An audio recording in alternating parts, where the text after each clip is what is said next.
In this video, I'm going to show you how to customize sequence numbers for sales and purchase orders in Odoo.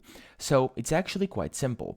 First, what you have to do is go over here to your dashboard, and then from the dashboard, you want to go inside the settings.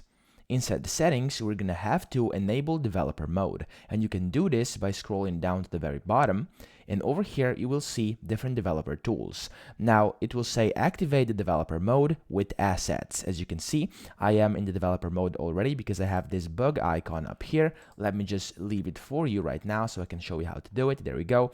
So you'll see something like this. You want to click activate the developer mode with assets. And then after you've done this, as you can see, you now have this bug and you're inside the developer mode. Then you want to click save over here, and we're done for now. Then you want to go back out to dashboard, and what you want to do over here is just type in slash, so just press slash on your keyboard and type in seek, and as you can see, SEQ.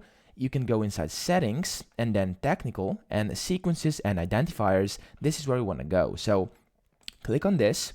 And in here, we are now inside our sequences. And in here, we can change our sequence numbers for sales and purchase orders. So the way you do this is just go to search up here, type in, for example, sales.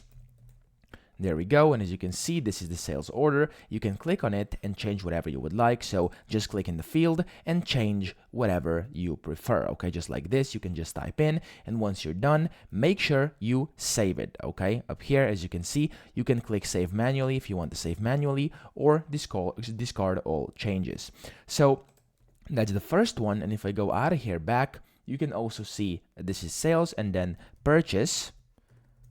There we go, and type in purchase, or excuse me, there we go. It doesn't show up because I don't have a purchase order right now. However, if you have a purchase order over here, and you have a store which is actually selling something, just type in purchase and you'll be able to see it. Currently, I don't have it because my page isn't that set up, but you get the point. So you just look for it, click on it, and then you can edit it from there. So at the end, don't forget to save, and that's pretty much it. I hope this video helped you out. If it did, please subscribe to the channel and help me out as well.